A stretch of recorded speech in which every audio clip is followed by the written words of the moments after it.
진짜 현타온다. 네, 조별리그 6차전 경기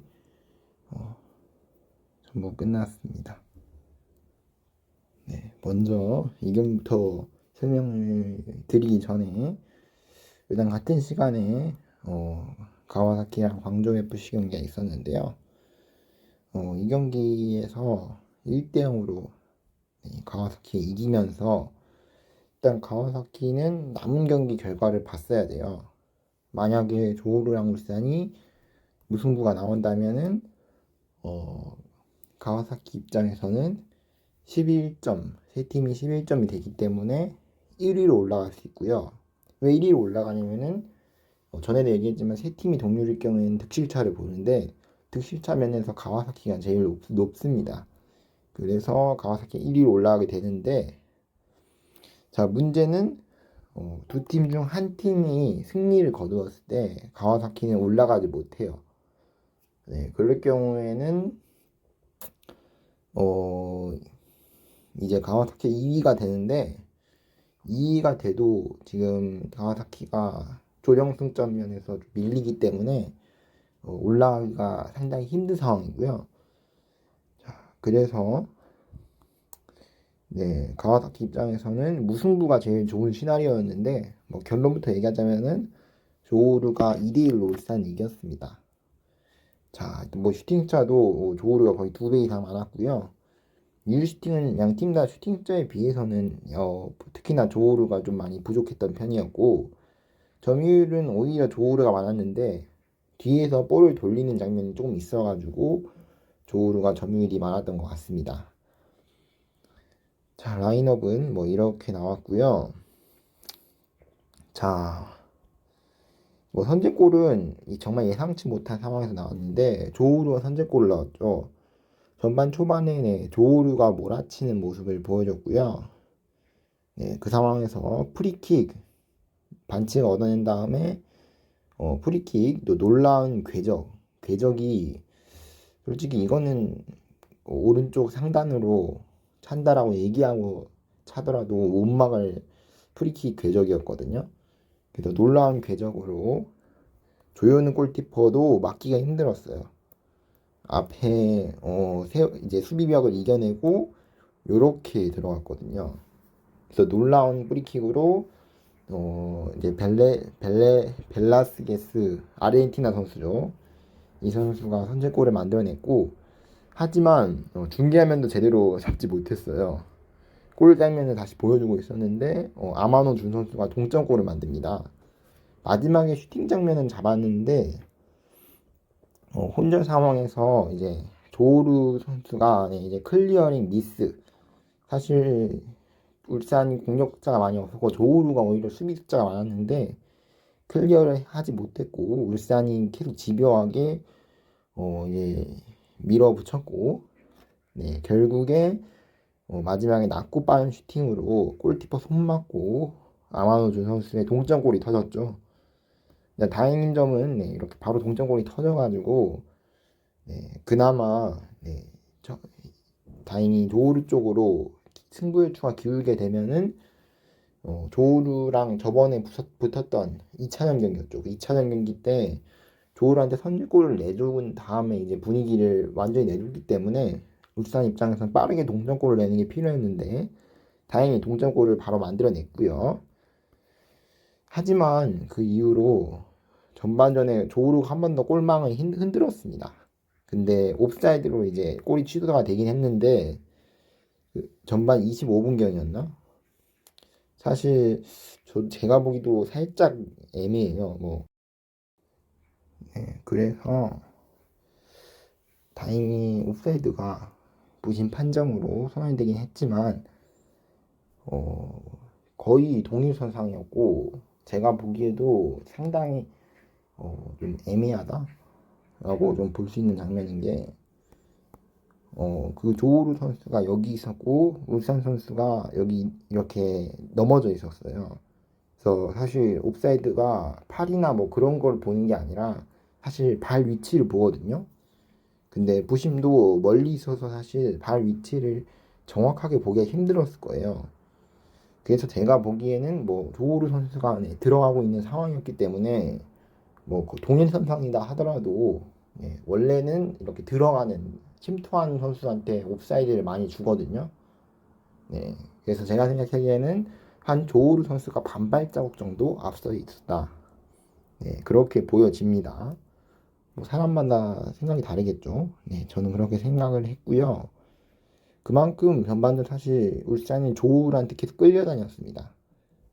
오히려 조우루가 압박을 상당히 거세게 하면서 울산 수비진이 제대로 대처를 못하게 했습니다. 그래서 사실 미드필더 진하고 수비진에서 이제 몸싸움에 밀려가지고 조우루 선수한테 볼을 뺏기는 모습이 보였어요. 우리가 동남아시아 팀 하면은 이제 피지컬이 약하고 분명히 약한 선수들만 있다. 조우루 같은 경우는 뭐 말레이시아 팀이기 때문에 다 키가 작고 몸싸움에 약하다라는 편견이 있잖아요. 근데 이거는 진짜 편견이에요. 오늘 경기뿐만 아니라 2차전 경기를 이제 보신 분들 아시겠지만 똑같은 생각을 할 거예요. 편견이라는 거 진짜. 그래서 오늘 경기를 보신 분들은 경기 내내 사실 울산이 1대1 몸싸움 장면에서 많이 밀렸습니다. 그것 때문에 볼을 뺏겨가지고 그것도 또 위험 위치에서 많이 뺏겼거든요. 그래서 특히나 뭐 원두재 선수가 전반전에 많이 뺏겼죠. 상대 선수한테 볼을. 그걸 끊기 위해서 또 조우루 선수를 막으려고 했는데 조우루 선수들이 또 기술이 좋더라고요. 그래서 사실 경기 내내 정말 아쉬웠어요. 거의 뭐 계속 밀렸거든요. 그랬던 게 좀 기억에 많이 남았고요. 그리고 양 팀 다 득점이 많이 없었죠. 솔직히 초반부터 이렇게 골이 양 팀 다 나왔기 때문에 경기 양상이 좀 골이 많이 나오는 경기. 그래서 좀 뒤로 볼 돌리는 장면보다 공격 템포를 빠르게 가져가지고 양 팀 다 뭐 한 방을 노리는 듯한 그런 경기가 되지 않을까 생각했었는데 울산 선수들이 사실 아쉬웠던 게 공격 패턴이 롱패스였어요. 사실 울산이 이렇게 롱패스로 위주로 하는 팀이 아니거든요.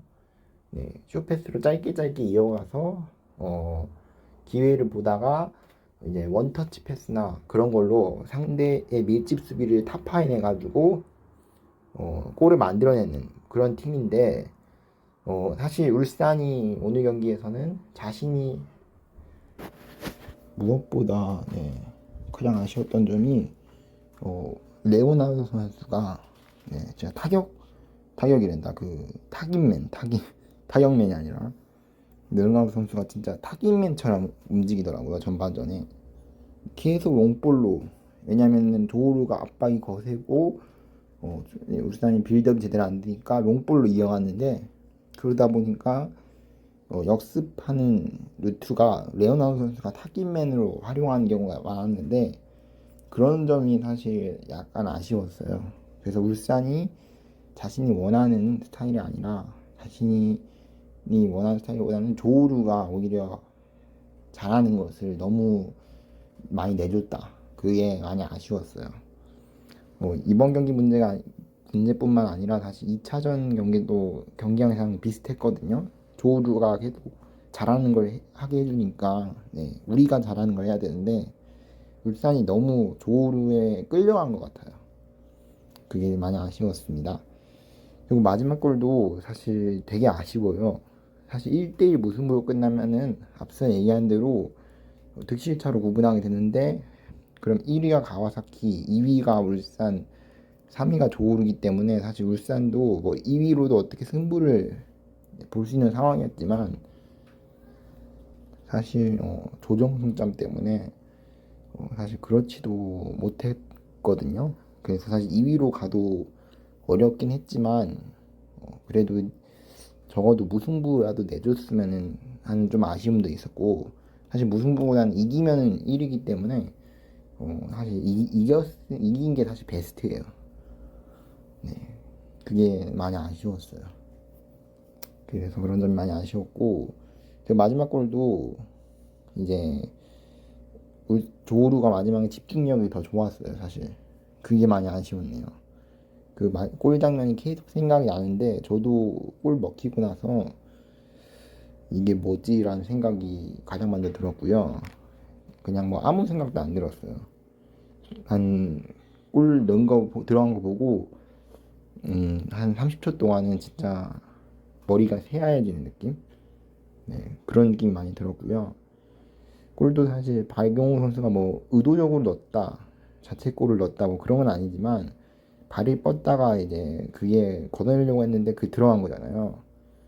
네, 그래서 조우루 선수가 차라리 넣었으면은 네, 뭐 속 시원하죠 차라리. 조우루가 잘해서 넣었기 때문에. 그래서 사실 자책골이 박용호 선수 개인 입장에서도 상당히 많이 아쉬울 거예요. 본인 발로 넣었기 때문에. 본인 발로 넣은 거랑 이제 팀 발로 넣은 거랑 다른 거죠. 그래서 많이 아쉬웠을 것 같은데, 그 전 장면에서 사실 울산이 확실하게 걷어낼 찬스가 있었는데, 그러지 못했다. 네. 그 점이 가장 아쉬웠던 것 같고, 사실 그 전 장면에서도 조우루가 한번 골대를 맞추는 장면도 있었고, 울산도 반대로 골대를 한번 맞추는 장면이 있었어요. 그래서 모든 팀들이 사실 골은 3골밖에 안 들어갔지만 찬스들이 많았거든요. 그 찬스를 살리지 못한 거 아쉬웠고요. 자, 오늘 경기에 나온 베르손 선수, 이 선수가 진짜 잘하더라고요. 보고 있는데 확실히 이 선수만 남다르다라는 게 느껴집니다. 물론 다른 조르 이제 말레이시아 선수들도 다 눈에 띈 선수들 몇몇 선수들이 있었지만 베르손 선수는 그 선수들 중에서 가장 눈에 띄었습니다. 이 선수가 사실 K리그 이제 부산 아이파크 있을 때는 큰 활약을 보여주지 못했는데 여기 와서 사실 지금 포텐이 터진 거거든요. 네, 그렇기 때문에 그게 많이 아쉽네요. 네, 뭐 어쨌든 경기는 뭐 우리가 울산이 뭐 이기든 지든 뭐 울산 경기력 내용이 아쉬움이 남는 경기력이었기 때문에 빨리 이 한 경기뿐만 아니라 사실 조우루 2경기에 전부 졌기 때문에 울산이 보완할 필요가 있어요. 울산이 분명히 K리그 현재 1위 팀이고 K리그를 대표하는 팀이라고도 할 수 있고 강팀이긴 하지만 말레이시아 이 1위 팀인 조우루랑 붙어서 보여준 경기력을 한번 다시 되돌아볼 필요가 있어요. 어떤 점이 부족했는지 네, 다시 차근차근히 되돌아볼 필요가 있을 것 같고요. 홍명보 감독님도 사실 경기 전에 언급했는데 이례적으로 기자회견 이제 경기 6차전 경기 전에 얘기를 했는데 경기 전날인데 훈련할 기회를 주지 않는다라고 얘기했습니다. 이 경기장이 사실 술탄 이브라임 경기장에서 열렸는데 울산이 저번 가와사키랑 경기에서는 이 경기장에서 안 썼습니다. 근데 지금 조우루가 본인 경기를 하는 데만 지금 이 술탄 이브라임 경기장을 계속 사용하고 있거든요. 그래서 사실 조우루가 상당히 홈 어드밴티지가 많은 거예요, 지금은. 물론 그런 거 외적인 요인을 떠나서 뭐 경기가 말레이시아에서 6경기를 몰아서 치렀고 뭐 훈련 과정에서 이제 뭐 좀 차별이 있었다. 울산 선수들뿐만 아니라 뭐 가와사키, 뭐 산둥 이런 선수들한테 이제 잔디 안 좋은 구장은 이런 팀들한테는 많이 배치를 해주고 본인 경기할 때만 이제 좋은 경기장에서 하고 경기 전날에 훈련을 못 시키게 하고 뭐 이런 식으로 되게 차별적이죠. 네, 이런 건 차별적인 건데 공정한 경기가 될 수 없습니다. 네, 그건 맞지만 경기 외적인 요인이 아니라 우리는 지금 내적인 요인을 봐야 돼요. 그런 걸 전부 제외하고 보면은 사실 경기를 잘해서 진 건 아니거든요. 경기를 잘해서 진 게 아니라 못한 부분이 있으니까 사실 뭐 쉽게 말해서 뭐 질만 했으니까 진 거예요, 사실은. 그렇기 때문에 빨리 이 부분을 보완하고 지금 팀 분위기가 16강 못 올라갔기 때문에 울산이 지금 5년 만에 16강을 못 올라간 건데 빨리 이 분위기를 추스려야 돼요. 그게 일단 홍명보 감독님의 첫 번째 지금 과제일 것 같고요. 이 경기 끝나고 바로 주중에 또 바로 이제 경기가 또 있어요. 울산뿐만 아니라 지금 ACL 참가하는 모든 팀들이 지금 주중에 경기가 지금 계속 연달아 있기 때문에 이 분위기를 계속 이어가면요, 분명히 울산도 영향이 있을 거예요. 제 아무리 뭐 강팀이 나더라도 분위기를 타기 때문에 축구라는 스포츠가 그 분위기가 한 경기만 볼 수 있지만 뭐 장기적으로 두 경기 뭐 세 경기 뭐 길게 보면 한 시즌 동안 그렇게 볼 수 있기 때문에 사실은 빨리 울산이 추스려야겠죠. 자, 이러면서 조우루가 조 1위로 올라가게 되었고요. 자, 그리고 다른 전남과 대구 경기, 일단 그 전에 산둥 타이산이랑 우라와 레즈 경기죠. 5대0으로 우라와 레즈가 이겼어요. 뭐 이건 사실 예상을 갔던 부분이죠. 그렇기 때문에 대구는 라이언 시티를 무조건 이겨야지만 조 1위로 갈 수 있던 상황이었고요. 그리고 멜버른 시티랑 유나이티드 시티 같은 경우는 3대0으로 멜버른 시티가 이겼습니다. 멜버른 시티가 의외로 좀 고전하긴 했지만 뭐 어쨌든 유나이티드 시티를 잡았고요. 1위가 아니라 2위입니다. 왜냐면 지금 승자승 원칙이 따른데 승자승 원칙에서 0대0이고 1대1이었어요. 멜버른 시티랑 비지 바툼이 그런 상황이었는데 승자승 원칙에 따라서 이 경기가 아무래도 비지 바툼 홈일 거예요. 공식적으로는 그런 걸로 알고 있어요.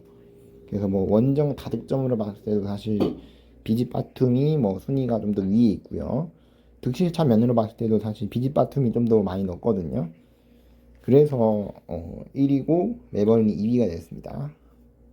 전남은 0대0 무승부로 끝나면서 3위로 끝나게 됐네요. 경기는 사실 전남이 열심히 뛰었습니다. 양팀 선수 다 열심히 뛰었고 패스가 조금씩 길었어요. 다 좋은데 슈팅할 기회를까지 만들지 못했다. 그러니까 찬스는 있었는데 패스가 부정확해서 슈팅할 기회를 만들지 못했다. 네, 그게 가장 아쉬울 것 같고요. 결정적인 찬스도 몇 번 있었죠. 네, 그런 점이 많이 아쉬웠습니다. 그래서 양 팀 다 뭐 무승부로 끝났고요. 자, 그리고 이제 라이언시티랑 대구 경기인데요. 1대2로 대구가 이겼어요. 사실 이 경기 좀 특이한데 왜 특이하냐면은 이 경기가 우천으로 경기가 한번 중단이 됐어요. 여기 나와 있는지 모르겠는데 나와 있나? 여긴 안 나와 있는데 지금 이 중간에 우천으로 한번 지연이 됐어요. 여기는 기록이 안 되긴 했지만 우천으로 잠시 경기가 연기되었고요. 일단 뭐 선제골부터 보도록 하겠습니다. 선제골은 이제 싱가포르 국적으로 귀한 송희영 선수가 넣었는데요. 대구의 클리어링 미스를 사실 대구가 계속 몰아치고 있던 상황이었는데 실수가 한 번 나왔고 돌파를 허용했거든요. 근데 그게 또 공간이 열린 동시에 중거리 슈팅을 바로 때렸는데 되게 날카롭게 구석으로 가면서 오히려 앞에 있는 대구 수비진이 이제 오승훈 골키퍼의 시야를 더 방해했죠. 자, 그러면서 결국 1대0으로 선제골을 내면서 끌려가기 시작했어요. 그래서 처음에 대구가 생각했던 거랑 다른 흐름으로 흘러갔고요. 사실 라이언시티랑 저번에 3대0 패배한 경기도 이렇게 선제골을 먹히고 나서 대구가 급해진 다음에 그 다음부터 무너지기 시작했거든요. 쉽게 말해서 뭐 스스로 자멸을 했다는 건데 그래서 선제골 먹힌 게 상당히 아쉬웠고요. 뭐 송영 선수 입장에서는 또 등번호가 또 송영 선수가 7번이더라고요. 뭐 손흥민 번호랑 똑같은데 뭐 우연이겠죠. 우연이겠지만 또 송영 선수의 놀라운 골이 일단 돋보였던 골이었고 대구는 공격 전개를 계속 이어갔는데 박스 안에서 사실 세밀함이 부족했어요. 그래서 슈팅은 나오는데 먼 거리 슈팅이었고 박스 안에서 이렇다 할 찬스가 많이 없었어요. 라이언 선수들이 이제 다 라인을 내리고 경기를 풀어왔기 때문에 앞선 뭐 송영 선수 슈팅처럼 공간이 나는 상황도 아니었고, 네, 그래서 이제 득점이 없고 전반전에 1대0으로 밀리기 시작했습니다. 하지만 이구노 선수가 이제 교체 투입된 다음부터 좀 달라지기 시작하더니 결국에 54분에 동점골을 만들어냅니다. 뭐 이근호 선수가 사실 슈퍼 서브로서의 활약을 펼쳐주고 있는데 크로스 상황에서 네, 제카 선수가 앞에서 볼을 잘 흘려주고 정확히는 이제 수비수랑 경합을 하면서 이제 수비수가 헤더로 걷어낼 수 없게 잘 마킹한 거죠. 그래서 뒤에서 이근호 선수가 헤딩으로 넣으면서 1대1 동점을 만들어냈고요. 자, 그 이후였습니다. 갑자기 비가 조금씩 쏟아지더니 갑자기 폭우가 내렸고요. 경기 화면에서도 눈에 띄게 보였어요. 비가 네, 이렇게 뭐 위에 보면은 경기장 보면 조명 같은 게 있잖아요. 그래서 뭐 비가 이렇게 내리면은 조금 내리면 사실 빗줄기가 잘 안 보이는데 이 조명에 비춰가지고 빗줄기가 보여요. 멀리서 카메라로 찍어도. 근데 비가 엄청 내리더라고요. 빗줄기가 엄청 많이 보이더라고요. 조명 비춰가지고. 자, 그래서 경기가 중단이 됐고요. 거의 한 몇 분? 거의 1시간? 1시간 가까이 뭐 경기가 지연이 되고 경기가 10시, 우리 시간 10시 35분에 재개가 됐습니다. 그 시간이면은 이제 뭐 집으로 돌아갈 시간이었겠지만 그랬고요. 그래서 뇌우까지 쳤어요. 뇌우가 이제 번개 같은 건데 뇌우까지 치면서 완전히 논두렁 잔디가 됐어요. 그래서 경기 중단되기까지 보면은 심판이 사실 경기를 계속 이어가려고 했는데 계속 비가 오니까 뭐 어떻게 할 수가 없어요. 경기를 보는데 이게 축구인지 뭐 우리가 뭐 워터파크 놀러 가서 이게 물축구 하는 건지 모를 정도로 정말 경기장이 논두렁 잔디가 됐어요. 예, 논두렁 잔디. 논 아시죠? 이렇게 뭐 이렇게 모내기 이제 모가 이렇게 심어져 있고 이렇게 물이 차 있잖아요, 아래에다가. 뭐 그런 것처럼 진짜 물이 엄청나고요. 비가 엄청 왔다는 거죠. 사실 이 경기장에서 이미 한번 저번에 폭우가 내렸던 적이 있었기 때문에 뭐 배수 시설 문제겠지만 사실 비가 그렇게 쏟아졌기 때문에 되게 짧은 시간에 엄청 쏟아졌거든요. 이게 동남아 기후의 특징인데 스콜이라고 하죠. 스콜 뭐 우리말로 해석하자면 약간 국지성 호우랑 비슷한 건데 달라요. 사실 국지성 호우는 짧은 시간에 뭐 이렇게 비가 왕창 일정 지역에 많이 쏟아진 거고 스콜도 역시나 짧은 시간에 많이 쏟아진 거지만 갑자기 이게 축구 시간이 아니라 뭐 무슨 과학 시간으로 넘어왔지만 제가 설명할게요. 끝까지. 그래서 스콜이 전형적인 동남아 기후의 특징이에요. 그래서 되게 짧은 시간에 쏟아지는데 스콜은 이게 밤중에 많이 만들어져요. 왜 이게 밤중에 만들어지냐면은 동남아 날씨가 뭐 40도 뭐 아주 심한 경우 50도까지 가잖아요. 보통은 뭐 40도인데 그래서 이렇게 뜨거운 열이 지열이라고 하죠. 지열이 막 일어나다 보니까 이제 증발이 되는 거예요. 이제 땅에 있는 물들이 증발하기 시작하는 거예요, 위로. 그러다 보니까 이 수증기가 모여서 구름을 만들게 되고 이제 그 구름이 계속 무거워지다 보니까 비가 내리는 거거든요. 뭐 간단하게 설명은 이건데 그래서 국지성호는 사실 그런 느낌보다는 약간 좀 다른 지역에서 바람을 타고 이제 구름이 막 넘어오면서 국지성호가 내리는 경우가 있는데 스콜은 동남아 기후의 전형적인 특징이에요. 그리고 국지성호보다 스콜이 엄청 비가 폭우가 쏟아져요. 엄청 폭우가. 국지성호도 뭐 뇌우가 동반되는 경우도 있는데 스콜이 뇌우가 동반되는 경우가 더 많아요. 자, 어쨌든 뭐 과학 시간이 아니니까. 그래서 사실 그 루천을 비 내리는 게 오히려 대구 입장에선 좋았다? 좋았다고 볼 수 있는 게, 사실 그 다음 경기가 재개되고 나서 골을 넣었거든요. 일단 선수들 입장에서는 솔직히 처음에 비 조금 왔을 때 오히려 비가 살짝 내려가지고 더운 날씨에 좀 시원하겠다, 그렇게 생각했는데 갑자기 비가 많이 와가지고 저도 많이 당황했었는데, 그래서 선수들이 뭐 한번 반칙당해서 넘어지면은 예, 대구 유니폼 색깔이 이제 시꺼멓게 변하고 경기장이 완전히 스케이트장이 됐죠. 네. 경기 진행되고 나서 이제 물을 일일이 다 뺐는데, 물을 이제 빼냈어요. 이제 이렇게 불이람이 직원분들이 오셔서. 자, 그랬었는데 오히려 사실 보이지 않았지만 중계 화면 상에서는 멀리서 보기 때문에 물이 없는 것처럼 보이지만 물이 약간씩 있었어요. 화면에서 안 보이지만 약간씩 있어가지고 사실 물을 걷었는데도 사실 물축구가 계속이 됐거든요.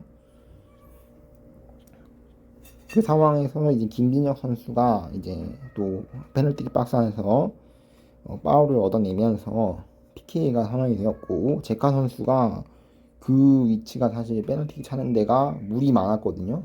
그래서 차면은 물 때문에 이제 제대로 안 튀고 분명히 내가 깔아찼는데 위로 붕 떠버리는 그런 불상사가 일어날 수 있었지만, 제카 선수가 특유의 또 페널티 짜는 모션이 있잖아요. 한번 점프한 다음에 이제 제가 부른 명칭은 이제 점프샷인데, 점프샷을 해가지고 골키퍼를 완전히 속이고 반대쪽으로 깔끔하게 찼습니다. 그래서 역전골을 만들어냈고요. 추가골이 나오지 않으면서 결국 대구가 1등으로 올라가게 됐습니다.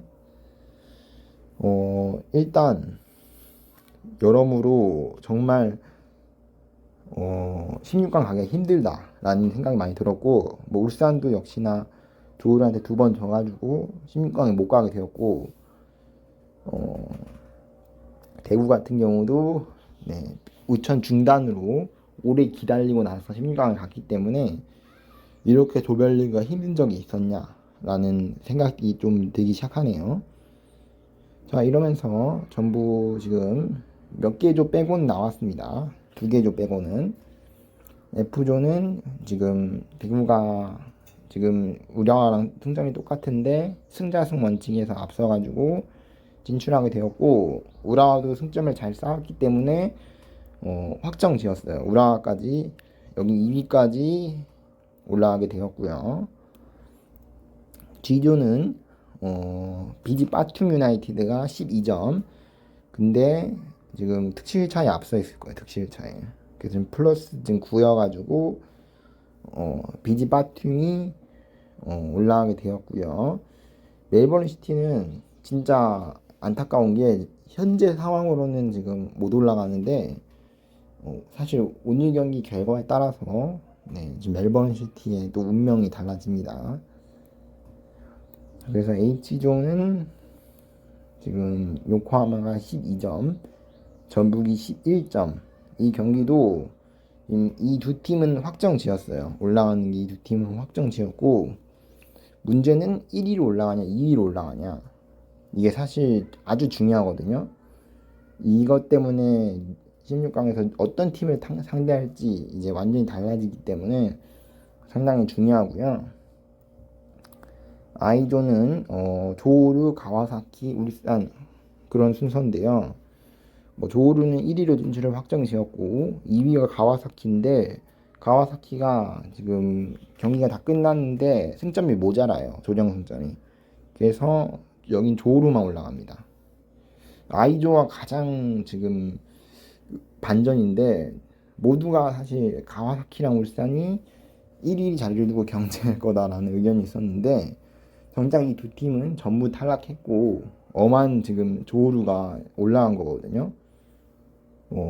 전문 용어로는 뭐 이걸 어부질이라고 하는데, 진짜 어부질이도 어부질이겠지만 뭐 조루가 잘했기 때문에 올라간 거예요.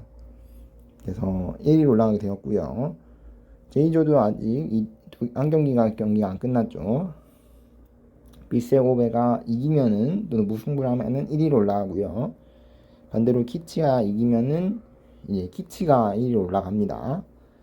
근데 이 팀도 역시나 승점을 잘 쌓았기 때문에 올라갈 가능성이 있는데, 만약에 키치가 고베한테 지면은 이게 멜버른 시티한테 승점은 똑같은데 득실차 면에서 밀려가지고 탈락할 수도 있습니다. 이게 그럴 경우에는 또 16강 대진이 다 달라지기 때문에 이게 잘못하면은 이게 네, 먼저 일단 하나씩 볼게요. 키치랑 비셀 고베 경기는 2대2 무승부로 끝났어요. 키치가 무승부를 만들었는데, 네, 순위는 바뀌지 않았고요. 이렇게 되면 1위가 비셀, 2위가 키치가 됐어요. 자, 이러면서 뭐 키치도 네, 이제 16강 진출을 확정을 지었고요. 자, 그리고 또 눈에 띄었던 경기가 사실 16강 진출이랑 아무 상관이 없는 경기지만 좀 충격적인 스코어죠. 호잉하인 잘라이가 시드니를 1대 0으로 이긴 건데요. 뭐 호잉하인 잘라이 홈 경기이기도 하고 이 시드니가 기세가 워낙 꺾여 있었기 때문에 뭐 사실 이해는 가지만, 이렇게 되면 호잉하인 잘라이가 3위, 시드니 FC가 4위가 되는 거예요. 이렇게 생각하면은 역시나 또 동남아 팀들이 홈 어드밴티지를 많이 얻었다는 것을 또 알 수 있습니다. 또 그 홈 어드밴티지로 사실 조우르가 또 16강 진출하기도 했었고, 뭐 아주 좀 핑계라고 생각할 수도 있겠지만 저의 생각은 핑계가 아닌 것 같아요. 홈 어드밴티지가 상당히 중요한 것 같아요. 뭐 기후적인 측면이라든지 뭐 음식 또는 뭐 환경 안에 뭐 기후 그런 게 들어가겠죠. 또는 뭐 이동 거리 때문에 또 피로 같은 게 쌓일 수도 있고, 뭐 조우루 같은 경우는 이제 말레이시아 같은 경우는 이제 자기 팀 유리한 대로 이제 일정을 짠다든지, 또는 뭐 훈련할 시간을 제대로 안 준다든지, 또 경기장을 이제 홈팀 같은 경우는 이미 써봤기 때문에 잘 알잖아요.